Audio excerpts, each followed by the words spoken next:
Hi, I'm Holly Harris, host of Spinning the Blues on WUMB, here at Don Odell's Legends, and I'm very happy to be sitting down with Mr. Popa Chubby tonight, who's going to talk to us, and then we're going to go hear his music. Very excited. He's got a new CD out entitled Two Dogs. So come on, let's go talk to Popa Chubby.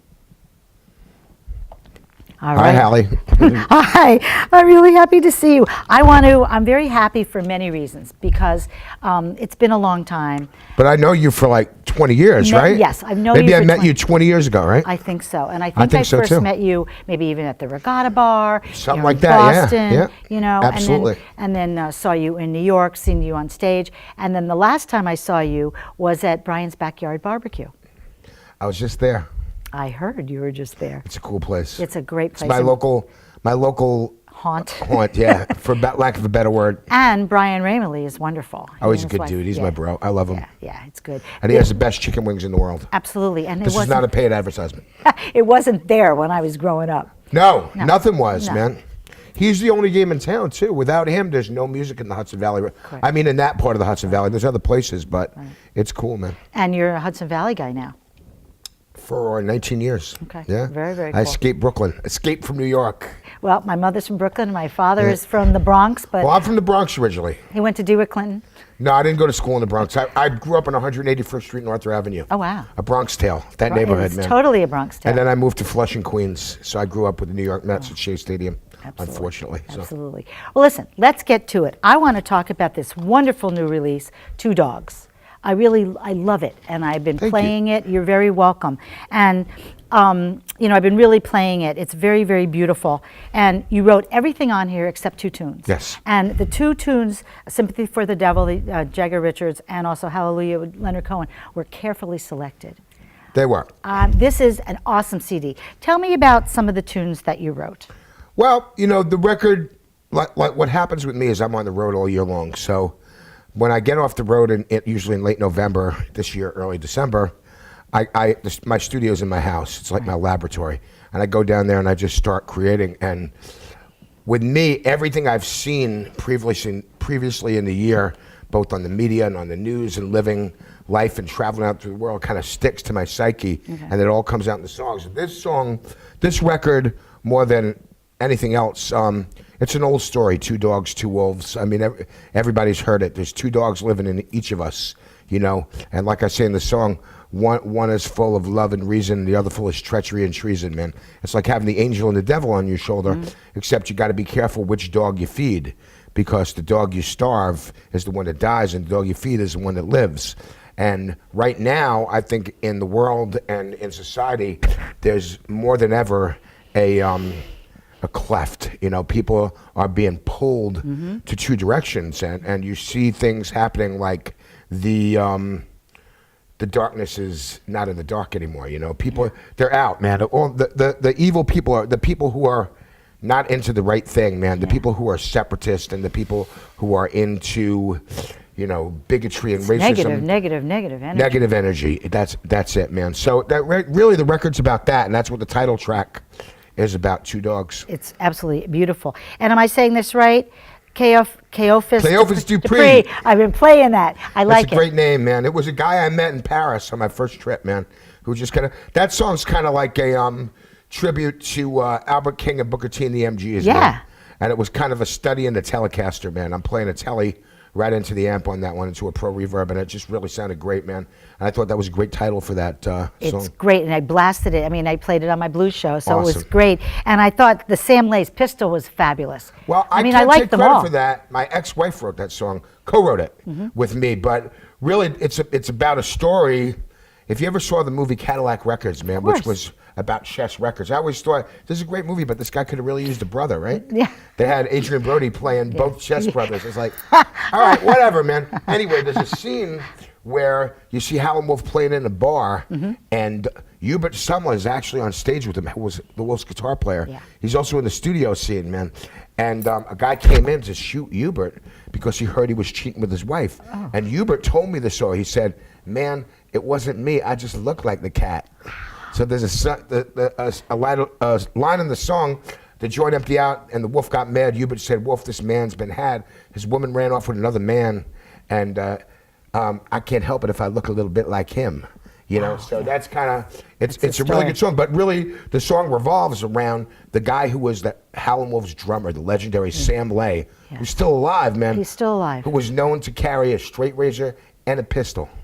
He was one BMF, man. Yeah. It was a different game in those days, Yeah, man. You played for your life. Yeah, some heavy cats. I don't know if he played with James Cotton too. He played with a lot of people, Oh, and I yeah, remember man. Lil seeing Walter, him. all those guys, man, sure. It's amazing. Well, this is wonderful, and I just really like all of it. So I'm very excited about Thanks. this. I'm really pleased. It's doing really well. And your writing style. I mean, do you talk into something? Do you write it down? Do you wake up? I'm always writing. You're always writing. And a lot of times I do wake up with a song, man. It's funny, I had my knees replaced about a year and a half ago, and they told me when I woke up from the surgery I was singing. And I still want to know what I was singing, man, because it might have been good. It might have been a hit. But they say Keith Richards wrote Satisfaction in his sleep, man. He used to keep a tape recorder by the side of his bed, and he woke up and sang, da, da, na, na, na, and then went back to sleep, and he forgot about it until he played the tape. So it's like, I really brilliant. believe that the ideas, the energy is everywhere, man. And you just kind of, as a writer, you tap into it. Yeah, you have a lot of energy. And I wanted to ask because the one before this, which I also love a lot, is called The Catfish. Do you have an animal theme going on Yeah. People are going to ask me, what's the next record going to called? 3 Giraffes? No, actually, no. This I explained 2 dogs. The Catfish really was about a song I wrote called The Catfish, man. And then what happened was this French company, Calicor, approached me about doing a 3D animated video of the song. So the record wound up revolving around that. And this graphic on the cover is actually from the video. If you check it out online, man, there's a 3D animated video of the song, The Catfish. It's amazing. And I know you have several videos. You I have- totally have. there's a lot of videos Yeah, like that, you have a lot yeah. of cool videos. Well, I've been playing a lot, even going downstairs to see my old gal Sue. But Coming in My Kitchen, the Robert Johnson tune, is very popular. Oh, yeah, we're going to do that one tonight. You are? Oh, Oh, of I'm so course. excited. And I also brought with me, I know you have so many, but I brought with me this one. Peace, love, and respect. And I'll tell you why I brought it. I've had this in my room for many years. And every time something goes wrong or somebody gives me a hard time, I look over at this and I say, nah, I'm good. Well, that's the universal symbol for respect, man. That's right. That's And right. if you don't get it, That's it's right. so you need all 3 of those things, man. You can't have peace without respect, man, and you can't have respect without love. I So agree. I really, thought that one out. And this was actually a very political record that came out around the second term of the Bush administration, man. It caused a lot of controversy, man. I think I lost a bunch of fans over this record, Aw. but hey, But you're political and you're out there. well, and I'm not. I don't try to polarize people. I don't believe in it. No. I never unfriend anybody. I never judge anybody for the political views. As a matter of fact, I respect them. We're supposed to be a diverse nation of diverse, free-thinking people. Your views may be valid, even though I may not agree with them. You may. I think it brings on the discussion. It's supposed to, right? Right. Unfortunately, that's not happening so much these days. Well, I think, the New York, Massachusetts crowd, I think, gets you, really. You know how New Yorkers are, though. We're pushy. You think? So, and tell me about the guitar you're playing. Oh, my 1966 Strat, the Devil's guitar. I love the it. 666 Strat. I had to go down to the depths of hell and fight the devil to grab this guitar and bring it back up to earth. Wow. That really happened.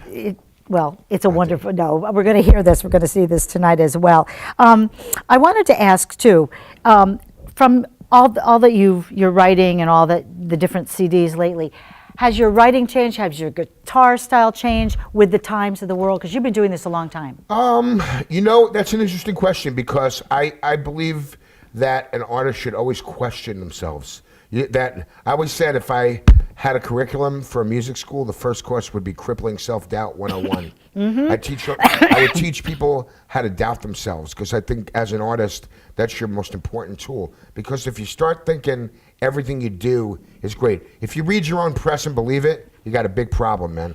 So Yes. for me, I'm always trying to improve what I do. So what I do is I spend a ton of money on gear. I buy every new pedal that comes out. Really? And then I play it, and then it goes in the other room, and I go back to what I used before because it sounds better, man.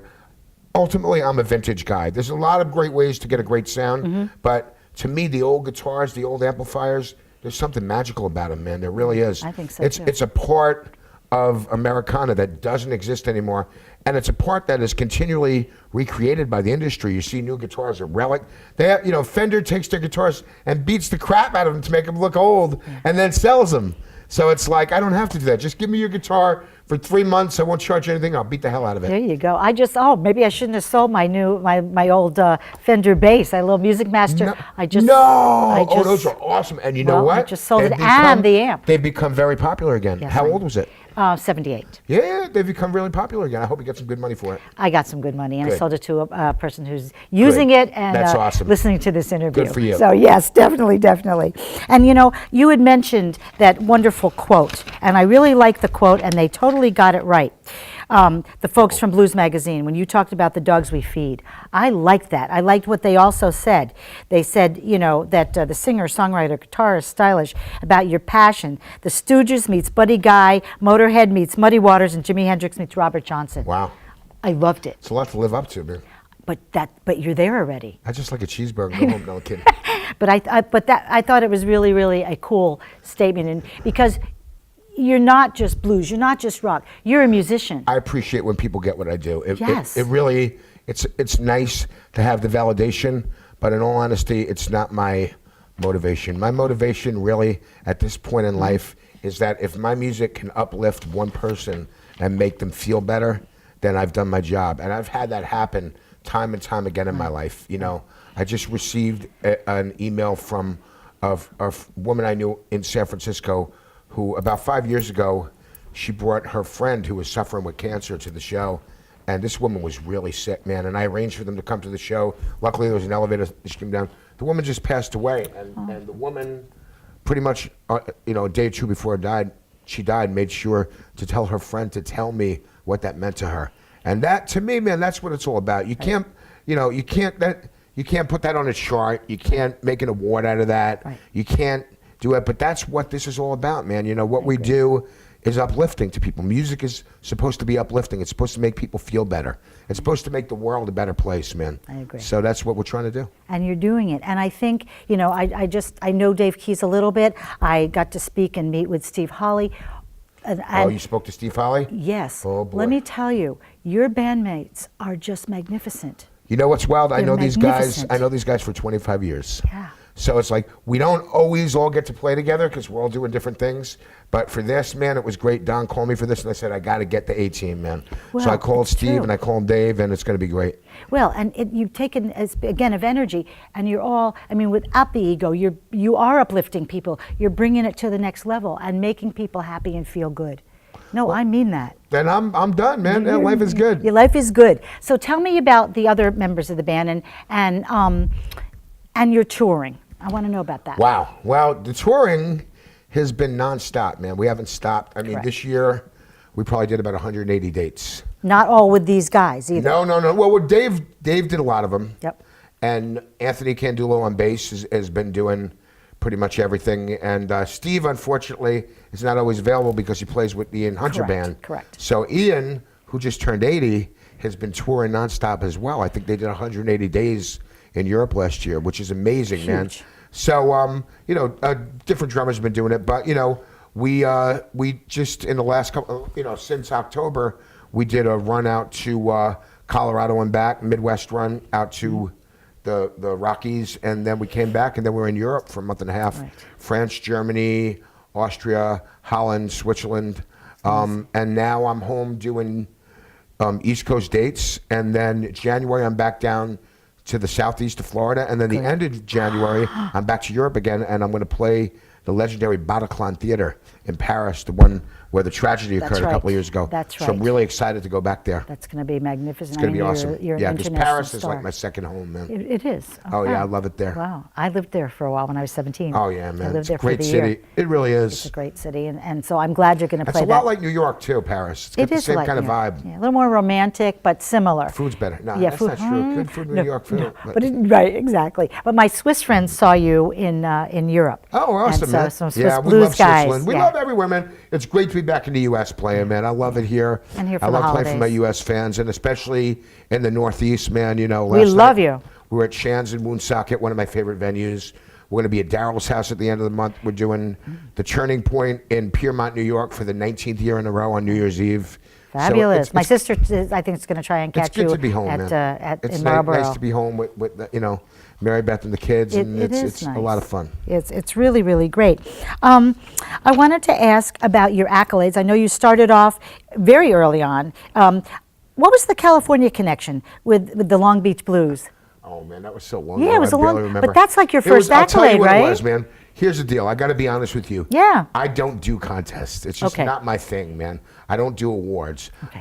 I don't submit myself for them. I don't Someone allow found myself you. to be submitted. What happened was when I first started out, I played at a club in New York City called Manny's Car Wash. Oh, and yeah. the guy who managed Manny's Car Wash, who was my first mentor, Buddy Fox. I love Buddy. Who's in Hawaii now. He's 86 years old. Buddy was like my first mentor, but he was like really like brash and like, what are you doing here? I'm entering you in this contest. Shut up. So Okay. he made me play in this contest, and I won the contest. And I went out to California. It was sponsored by KLON Radio, and it was at the Long Beach Blues Festival. And I won, and the first prize was to play the Long Beach Blues Festival. So I played the Long Beach Blues Festival. It kind of launched my career. It Got me a did. lot of attention. I had a lot of attention from major labels. I signed to the Sony OK label, and I had a record that was produced by Tom Dowd, who was a legendary record producer I knew and Tom. another mentor for me. I knew Tom. I was very fortunate to have these really great men come into my life and kind of set me straight really early on. And Tom was just amazing, man. I made a record called Booty and the Beast with him, which was my first record. Is that your first record? Yeah. Well, it wasn't my first record, but it was my first major record. So, and then here I am. Cut to 25 years later. Buddy Fox and I got to host Blues 2000 and Beyond Right. in upstate New York. Right, yeah. That was a Right? great thing. Unfortunately, it didn't kind Yeah, it of... would have been marvelous to continue Yeah. that. That was really, really great. So if you have downtime, what do you do? What do you do for I fun? don't have any downtime. Okay. I have no downtime at all. I have dogs. All right. I That's love the my- day. I You love walk my your puppies. dogs. They You want walk your me. dogs and your family and you hang out. Yeah, Okay. there's no downtime in my life. We're always either going to... If I have downtime, I go in the studio and play guitar. All right. So that's what you do. I should probably take up a hobby, man, like needlepoint or I don't know. That would be perfect. Backgammon, I don't know, man, something like that. Backgammon. I think that's funny. Are you planning on going back into the studio? Always. You walk down the hall from your That's room? it. That's what it is. I walk downstairs. Walk and downstairs. Go into the studio, man. I haven't had time. I've been, Yeah. Well, you've we been got all over the back place. on December 3rd, and I was playing gigs again on December 4th. But you have a lot of energy. I mean, you're keeping this I'm all energy. right. I'm doing You're all right. You're doing great. Maybe the knee replacements probably helped. The knee replacements You helped. know, Yeah. but you have a lot of energy. Holly, I'll be honest with you. If you're lucky enough to live past 55, man, you shouldn't complain. I agree. You should just be grateful for every ache and pain and everything. It's like, look, I'm not a young guy anymore, man. I'm getting to old dude territory, so I'm happy to just be still on my feet and still doing what I'm doing, and I'm consider loving it. myself very grateful. Yes. So that leads me to another question. What advice, if you have any advice for young musicians who are coming up, is it still a viable profession? It's such a different game now. First of all, kids, listen to your Uncle Papa Chubby. If there's anything else you can do besides be a professional musician, do it. If there's not, see, this is more of a vocation than it is a career choice, man. Correct. It's something you're born to do. You do it because you really can't do anything else. And this is a conversation I have with myself quite often. Ted, maybe you should do something else. Well, what the hell are you going to do, man? So you might as well go play a guitar, man. It's here's what I see. I see a lot of young talent pop out and make a little wave, and then they're gone in a couple of years. Yep. And the reason for that is it happens too quick, man. It's not sustainable. No, because it's not about having a video on YouTube, man, and getting 1 million hits, which happens now. You see this a lot, and then all of a sudden there's this cat, and then he's gone, man, and it's about the same thing, man. When I was a kid, I learned how to play something, and I called my friends, and then we went down to somebody's basement, and we played everything all wrong until their mother threw us out, man. And I think that's really what's lacking in rock and roll now, man, is that grassroots kind of thing. Everybody's an entity when they come out of the box. I don't think it's a good thing, man. No. So get together with your friends and piss off your parents. That's what it's Because you about. played drums first. Yeah. Oh, speaking about pissing off your parents. That's what I was going to say. Yeah, that worked out well. But I fixed them, man. They told me to get rid of the drums, so I got an electric guitar. There you go. And the first day I got it, everybody went to work. and I stayed home. I cut school, and I took the amp and I put it on 10, and I took a big E chord and went, "Meh," and there was like knock, knock, knock, knock, and I opened the door and there were the police. Really? Yeah, first day, man. Goodness. Oh my So goodness. I was born to do this, man. You were totally born. You were a rebel. Exactly. Totally a rebel. So what are we going to hear tonight? Well, we're going to be playing some selections from the new record. We're going to play a song called Pre-Existing Conditions, Okay. which is about our current healthcare dilemma, man. It's definitely parody. You know, I think humor is. I was a big fan of Frank Zappa, man. Boy, do we need Frank Zappa now, man? He would be having a field day. Where's Frank and Where's Frank? George Carlin? Where Well, when we need that's a these good guys? question, man, because those people didn't care. Yeah. They didn't care, but now everybody cares so much about political correctness and about, you know, just toting the line, man. You know, it's like, where are the true rebels? Where all these great artists are passing away, man. Who is there going to be to replace them? People of real substance. You know, that's what I wonder about. So we're going to be doing that one.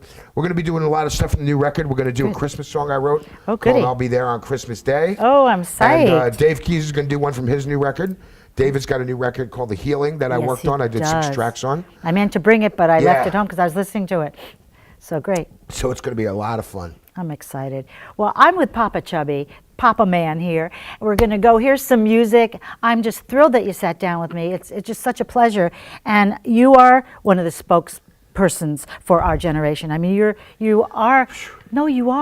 You know, That's a lot of you're pressure, out. Holly. No, you're writing it, you're talking it, you're singing it, and you're not afraid. Can I just be that fat guy playing a guitar on stage? No, and you're not afraid. You're not afraid I to am not present afraid. it. I have nothing to fear, man. Yeah, you have nothing to fear, Yeah. and you're just beautiful, and I thank you so much. Thank you, honey. I love you. I love you too, You're man. awesome. Thank you. You too. I'm Holly Harris. We're going to go hear Papa Chubby and the band with the concert tonight. Thanks for joining me here at Don Odell's Legends. Woo.